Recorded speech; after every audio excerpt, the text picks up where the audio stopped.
नमस्ते सदावत्सले मातृभूमि जय हिंद। दोस्तों आप सबको मालूम तो है कि ईरान के ड्रोन जिसका नाम शाहिद 136 है, इसने जमकर यूक्रेन में तबाही मचाई है और इसका इस्तेमाल रशिया लगातार कर रहा है। दोस्तों इस तरीके के ड्रोन्स वाकई में एक युद्ध में प्रभावी हो सकते हैं और आपको मालूम है कि इस वक्त तनाव केवल रशिया यूक्रेन के बीच में नहीं चल रहा, लेकिन दूसरी तरफ चाइना और ताइवान के बीच में भी जंग जैसी स्थिति खड़ी हो चुकी है। ऐसे में दोस्तों ताइवान अपनी ताकत को बढ़ाने के लिए इसी तरीके के यानी कि जो शाहिद 136 ड्रोन है उसी तरीके के अपने चियनसियांग लॉइटरिंग म्यूनिशन का उत्पादन करने वाला है, जो ईरान के शाहिद 136 ड्रोन की तरह होगा। ताइवान की तरफ से कहा जा रहा है कि वाहन से लॉन्च किए जाने वाले चियनसियांग इसको तट या फिर इनलैंड और समुद्र से दागा जा सकता है, जो कि चाइना के द्वारा ऑपरेट होने वाले कई रडार सिस्टम के लिए खतरा बन जाएगा। दरअसल 2019 में ही ताइवान ने एरोस्पेस और रक्षा टेक्नोलॉजी में अपना कदम रखा और ये जो चियनसियांग लॉइटरिंग म्यूनिशन है इसे National Chungshan Institute of Science and Technology ने तैयार किया है।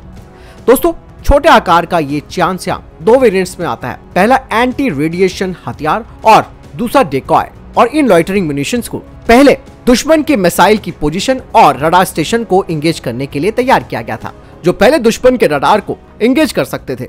लेकिन ये जो चियनसियांग एंटी रेडिएशन ड्रोन है इसकी रेंज 1000 किलोमीटर होगी और लक्ष्य की तरफ बढ़ते हुए इसकी जो स्पीड होगी यानी कि गति वो 500 से 600 किलोमीटर प्रति घंटा होगी और ये 5 घंटे तक हवा में रह सकता है और दुश्मन के यूएवीज को बाहर निकलवा सकता है। दरअसल दोस्तों जो कैमिकेज ड्रोन्स होते हैं उन्हें रनवे की जरूरत नहीं होती और प्रत्येक ड्रोन को एक लॉन्च वाहन में एक अलग डिब्बे में लोड किया जाता है, जो मानव रहित हमले वाले 12 विमानों को ले जा सकता है। ताइवान के अनुसार वाहनों की तैनाती, लॉन्च और हैंडलिंग सभी को कम समय में पूरा किया जा सकता है, जिससे ऑपरेशन काफी फ्लेक्सिबल होगा और हथियार प्रणाली की जो सर्वाइबिलिटी है उसमें भी सुधार होगा। हालांकि 2019 में जब इस ड्रोन को प्रदर्शित किया गया था तो इसे 12 कैनस्ट्रों में से एक के साथ लोड होते हुए देखा गया था।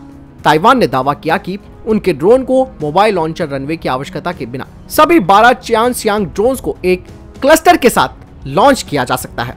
क्योंकि दोस्तों मैंने आपको अब बताया ना कि ईरान के शाहिद 136 ड्रोन ने हाल ही में पूरी मीडिया का ध्यान अपनी ओर आकर्षित किया, क्योंकि उन्होंने यूक्रेन में बड़े पैमाने पर तबाही मचाई। हालांकि चियनसियांग शाहिद 136 जैसा दिखता है, दोनों में ही डेल्टा विंग डिजाइन है, जबकि क्षमताएं भी समान है और ताइवान की टेक्नोलॉजी है, ऑब्वियस सी बात है ये ईरान से बेहतर होगा। आपको बता दें कि शाहिद 136 का इस्तेमाल ईरानी सशस्त्र बल के तीनों मॉडलों में किया जाता है, जिसमें कि एंटी पर्सनल और आर्मर्ड व्हीकल, एंटी फोर्टिफिकेशन और रडार सीकर शामिल है। इस ड्रोन के नोज सेक्शन में यानी कि नाक की तरफ 30 से 50 किलोग्राम का वॉरहेड लगा होता है और इसके इंजन को इसके धड़ के पीछे के हिस्से में लगाया जाता है और पुशर व्यवस्था में 2 ब्लेड वाला प्रोपेलर चलता है। बता दें कि इस म्यूनिशन की लंबाई 3.5 मीटर है और विंग स्पैन है 2.5 मीटर का और शायद 136 ड्रोन 185 किलोमीटर प्रति घंटे की रफ्तार से उड़ सकता है। इसका वजन 200 किलोग्राम है। दोस्तों इसकी सीमा का अनुमान प्री प्रोग्राम किए गए प्रत्यक्ष हमले यानी कि डायरेक्ट अटैक म्यूनिशन मोड में किया जा सकता है, जिसमें कि ये 1800 से 2500 किलोमीटर की रेंज तय कर सकता है और लंबी अवधि के लिए इसे लॉइटरिंग म्यूनिशन मोड में लगभग 150 किलोमीटर की रेडियो सिग्नल रेंज के द्वारा सीमित है और नए GNSS टारगेट लोकेशन इंस्ट्रक्शन ये प्राप्त कर सकता है। तो इस तरीके से आप समझ सकते हैं कि शायद 136 की तर्ज पर ताइवान भी 2025 तक 100 ऐसे घातक चियनसियांग लॉइटरिंग म्यूनिशन का उत्पादन शुरू कर देगा, जो कि चाइना की नाक में एक बड़ा दम करने वाले हैं और ये वाकई में करेंगे, क्योंकि यूक्रेन जिस तरीके से युद्ध में शुरुआती बढ़त बना चुका था, ऐसे में रशिया ने भी एक गेम खेला और ईरान के इन ड्रोनों का इस्तेमाल करके यूक्रेन को बैकफुट पर ला दिया। फिलहाल आपको क्या लगता है इस बारे में कमेंट सेक्शन में लिखकर जरूर बताइएगा। मिलता हूं वीडियो के साथ। जय हिंद, वंदे मातरम।